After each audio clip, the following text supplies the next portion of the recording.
Welcome to the Blending In podcast, where I chat with innovative educators who are integrating EdTech. I'm your host, Ashley Azarlu, and I'm so glad you're listening in today.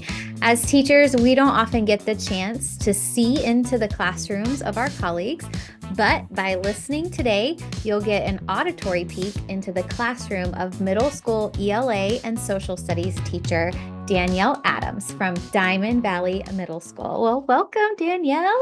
I am excited to be here. Thank you for having me.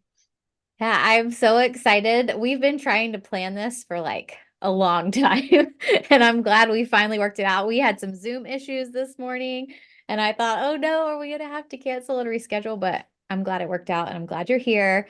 I'm so excited that you're here. So can you tell everybody a little bit about like who you are and how you got into this profession, teaching, and then we'll go from there. Teaching was not my first number one when I was in college. It was pre-med nursing was my number one. Quickly discovered that I don't have the stomach for that. And I had some friends that had moms as in a nursing career or pre-med, and I didn't really want those work hours. So I kind of switched into the teaching, and I kind of had just a natural knack being the oldest in my family. So I just kind of switched majors and went to the teaching world halfway through college. So that's my start. Nice. Came to Hemet. I was in Lake Elsinore School District. Their numbers were low and I needed to find a job really quick. I was an intern way back in 2004, and Hemet had an opening over at Acacia. So I took it. Awesome. And so you've been doing basically middle school your entire career?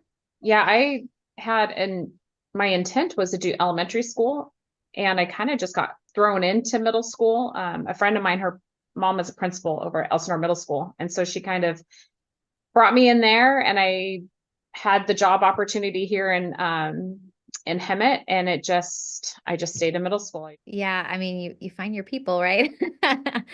Definitely. I was a middle school teacher, so I totally get it. It's like my element. Um, so as you know, we do this podcast because I want to highlight the voices of innovative teachers who are doing amazing things in their classroom.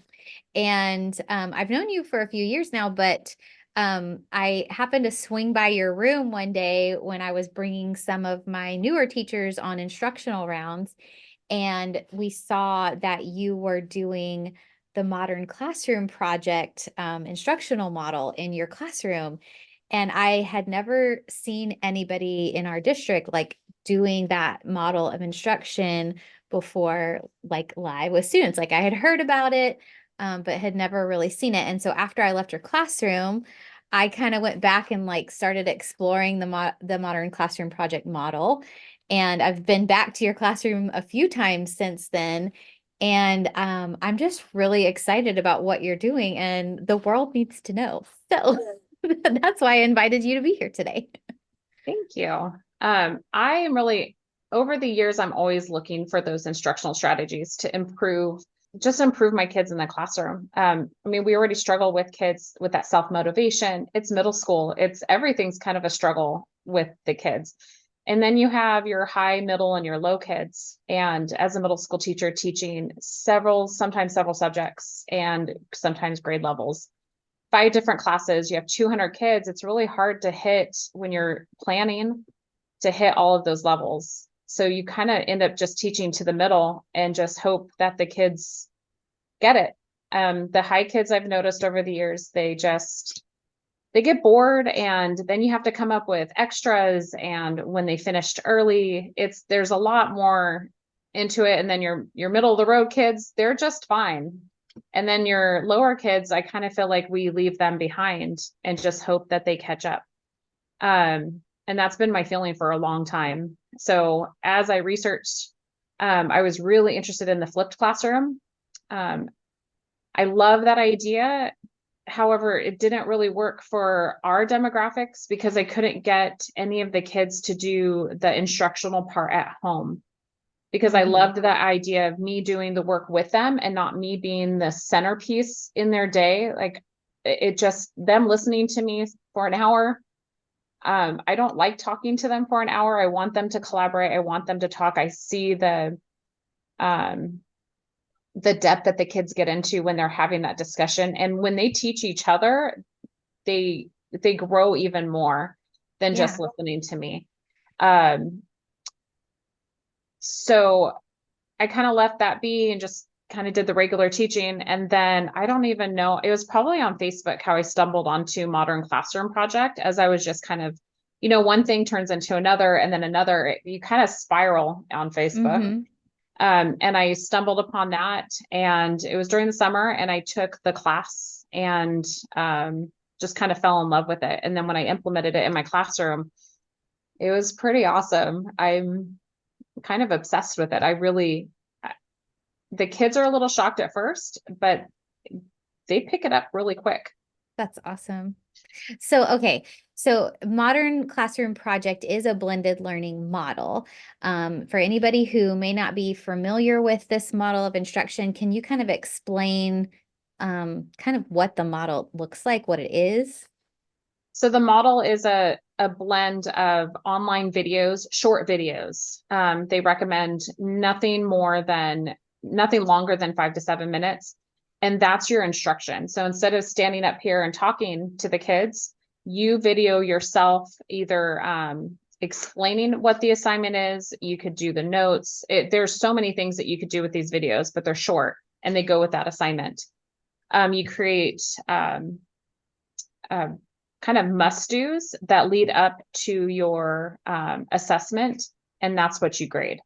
So you can kind of check off everything. That's what I do. And then the mastery is where I can gauge whether or not they master the concept or the standard or whichever element of the standards that I'm working on at that moment.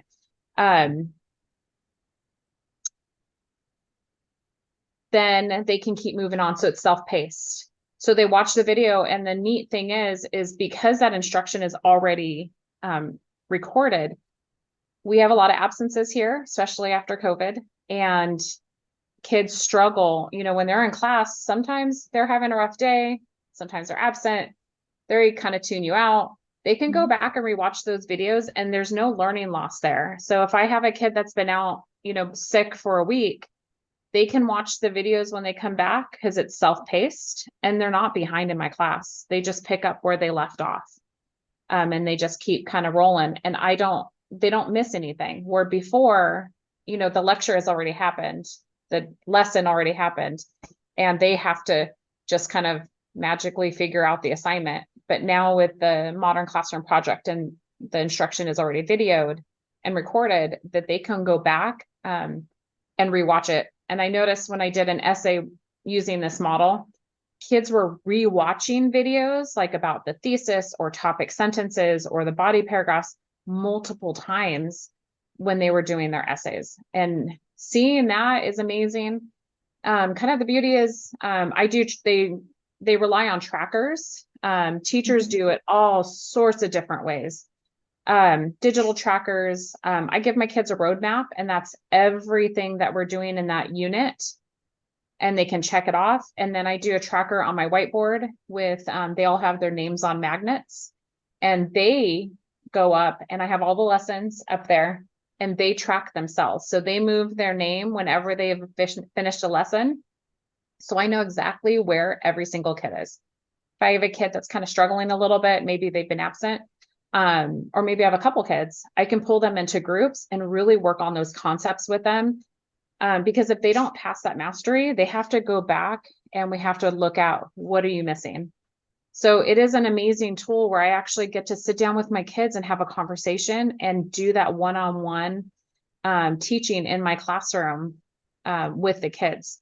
The other amazing part of this is if the kids are on the same lesson, they get to work together. So it's a huge incentive for them to work because they get to work together. And you'll see not just friends aren't the only ones that are together, because, they can see their names up on the tracker. Kids that never talk to each other are now working together. And it could be a high kid and a low kid, or a high kid and a medium, or a medium and a low. So I've really seen growth in my kids. Ones that are kind of quiet and shy, you'll see now starting to like, hey, can I work with this person? Well, sure you can, as long as you're on that same lesson. And the conversation, they're not just silently doing work, they're actually doing it together, watching the videos. It's a pretty cool thing. And if you notice when you walk into my classroom, every kid is working. There's not one kid that's off task. They are legitimately working through Yeah. And the that's what lesson. I noticed it every time I've been into your classroom is these kids, they're all over the room. Some are like sitting on the floor under their Mhm, desks, or they're sitting by themselves with headphones on, or they're with a partner at a mhm. table working on something.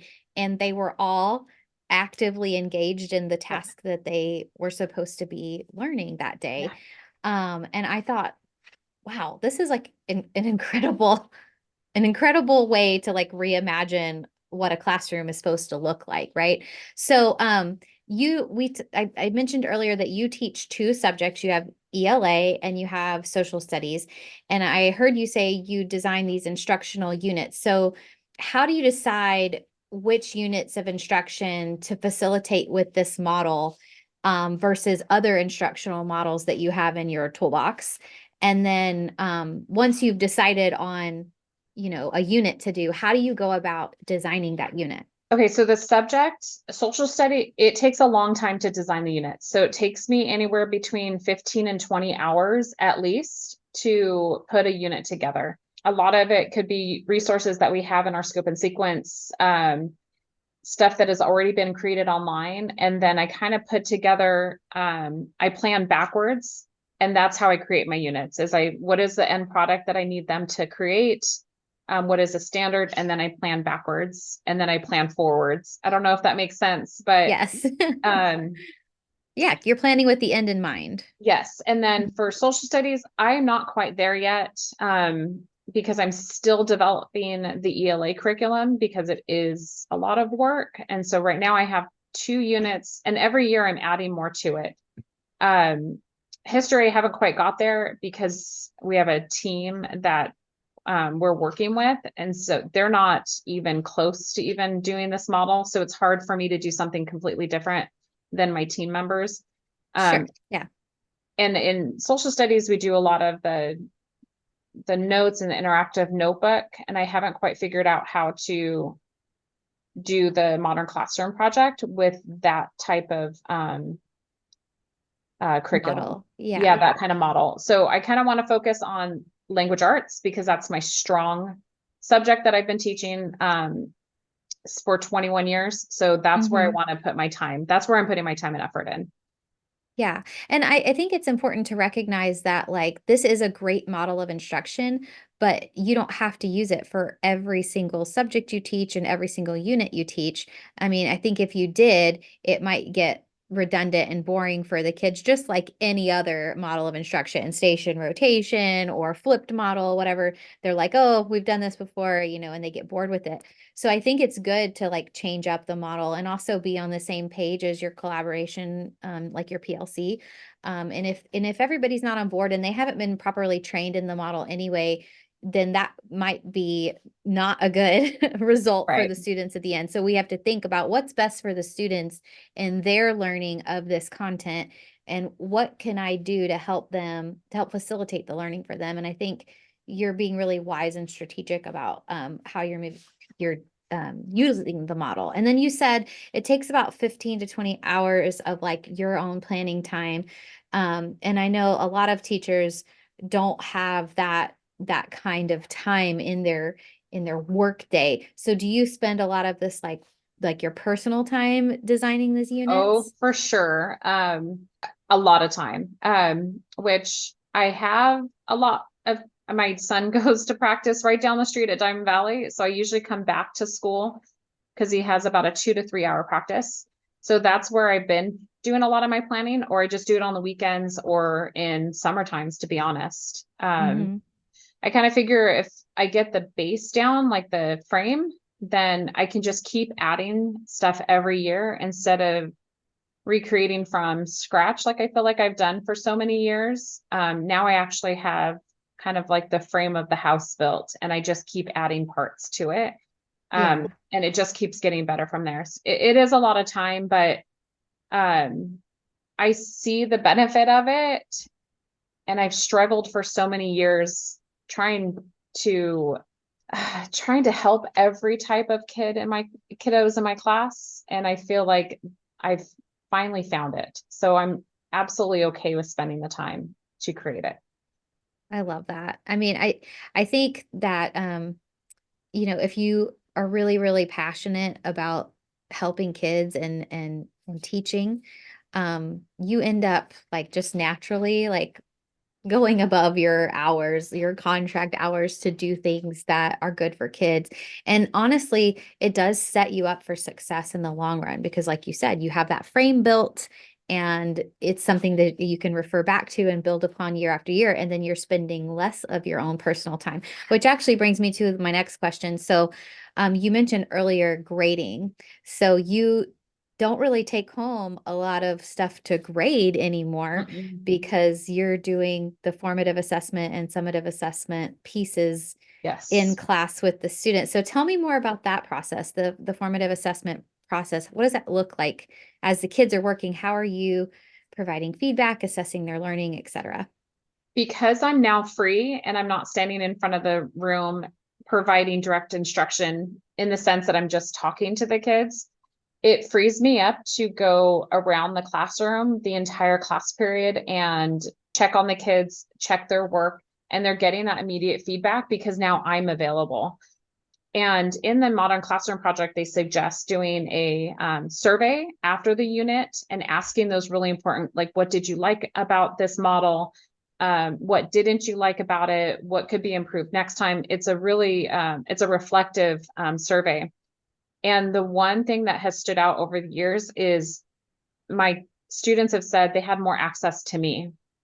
So when they struggle, they feel like they can ask me for help because I'm available all the time now. So I'm not just, standing in front of a classroom teaching, they're learning and getting the content through the short videos. And then if they still don't understand or they're struggling with a concept, I actually get to sit down with them and help them.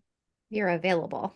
I'm available now. And so I the love that. kids, and they just feel more comfortable. And that's where you start building more of those deeper relationships with your kids. I mean, aside from the beginning of the year when you set all your expectations and your rules and stuff and all of those routines, this just kind of furthers those rapports with the kids where they Yeah. feel comfortable to come ask me for questions. No matter the level of the question, they know that they can ask. I love that so much. You're available and there's this open line of communication with the kids and they're not fearful because they don't have to raise their hand and ask the question in front of the whole class. It's just Mhm. directly to you as their teacher. And what's neat is like we're reading a novel right now, and the kids get to choose if they're not feeling it today. Maybe it was rough at home in the morning, maybe it was rough last night.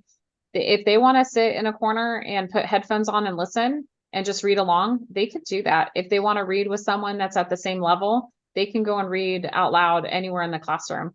Um, I mean, you do definitely have to have good classroom management and have those expectations set from the beginning and constantly reinforce it. But once the kids get kind of in the groove of it, I don't really have to do much um, to get them on task because they Yeah. all are kind of doing it on their own. I could just have to say, okay, let's get going. And they all They they all they do kn- it. they know the expectation and you're giving them the autonomy to make the choices to do what they need to do to learn. And it's almost like empowering for them. They love when there's a student, it was really, really awesome. There was a student struggling. And when that student finally moved over to the lessons, you should have heard the outpouring of support. The kids were like, yeah, you did it. Yay. It was, they encourage each other and they actually talk about it. They text each other like, hey, you need to make sure that you're keeping up so we can work together. So they're encouraging each other to stay on task because they know that if they're off on lessons that they can't work together. And so that is a huge incentive and it's all choice too. Yeah. So they're making those good choices to, stay on task and they do have deadlines. But the grading part, I mean, when I first started teaching, I had at least 100 assignments. I mean, I graded everything And that was exhausting. I felt like that took away from planning. Now I just put in those assessments to show mastery in the grade Yeah. book. So Yeah. Yeah. So, yeah, I think that's a big misconception of like, especially teachers entering the profession. They think that you have to grade everything. And it's like, nope, you don't have to grade everything. You're assessing them along the way, and that can be informative. And like right, you said, like formative assessment, you can watch what's happening in your classroom, see where kids are struggling, address those needs immediately, give them the feedback, and then it gets them on track towards mastery. And then you see once they've taken an assessment if they've mastered it or not. And that's your record, right? That's right. in your grade book. So speaking of, you had mentioned the planning and the preparation that goes into creating a unit, which can be challenging because it's a lot of time that you put on the forefront. And then if expectations aren't clear, then management could be a challenge. But what other challenges have you encountered as you've begun like implementing the Modern Classroom project? And then how did you overcome those challenges you experienced? Really, the only challenge that I've come up to is like I have a few students that have already finished the novel. They actually finished it before Christmas. There's 21 chapters. The expectation was that they were at chapter 11 when we came back from this holiday break. They finished the novel before we went on Christmas break. So the challenge is um, making sure that I have high level projects for them to complete when I have kids that are just rolling through everything. So I think I think it just kind of rolls into making sure that you have that high, middle, and low work, which that's something that I'm working on for future is I can make sure that I have work that is designed for my kids that are a little bit lower and for my higher, and because everything's pretty much at grade level, but just having that differentiation for them. That's Yeah. coming. So I'm building the house. That's Yeah. kind of like the stucco that I have to wait. Everything's a process. So I think it's just making sure that that stuff, I have high level work for my kids that do complete it with ease, if Hmm. that makes sense. Yeah. You got to challenge those, you know, maybe really ambitious learners or gifted learners, Right. right? They need that extra push. I haven't really had any, I mean, I have really good classroom management anyway. So implementing this has been, I haven't really have any challenges as far as classroom management. Um, as long as you're clear and those Yeah. expectations are set at the beginning and you constantly reinforce those, um, the kids catch on and they like it. They like not just sitting in their desk listening to a teacher for an hour.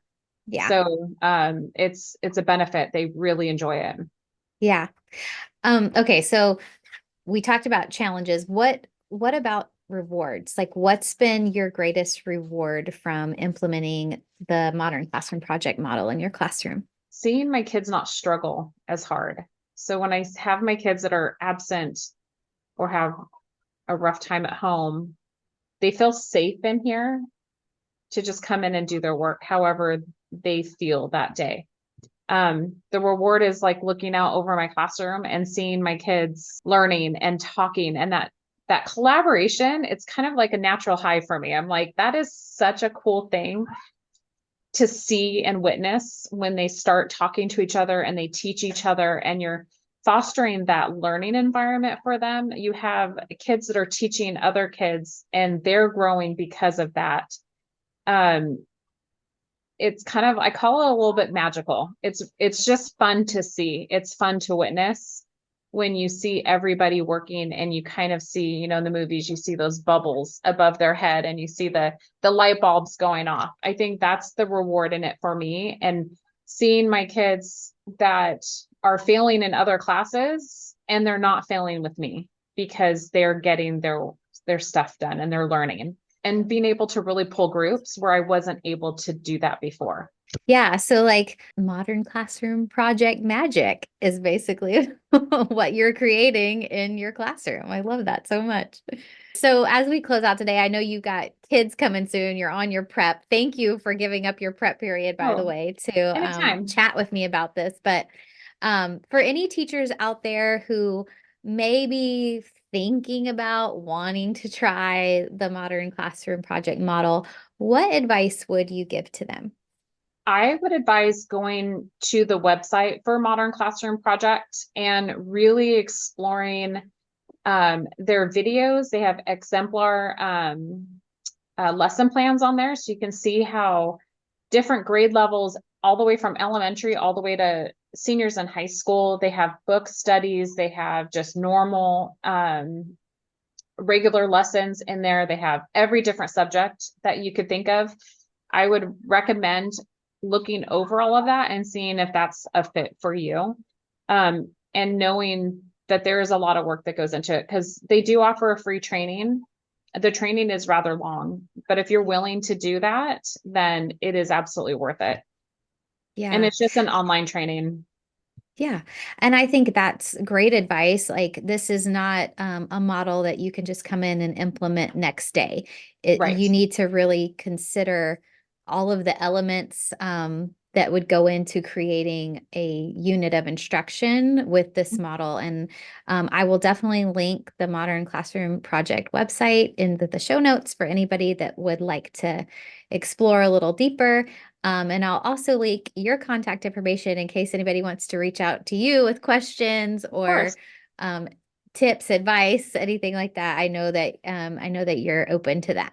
So thank you, Danielle, again for being on the show with me today and sharing your passion for the Modern Classroom Project. I am very happy to help. I'm glad we finally got to make it happen. Thanks for listening to the Blending In podcast. I hope you gleaned some inspiration to blend in EdTech into your instruction. You can find show notes and resources from today's episode on my website, blendinginpodcast.com. If you loved what you heard today, leave a review, follow the podcast on socials, and hit the subscribe button to get notified when new episodes are released. Until next time, don't hesitate to innovate and integrate.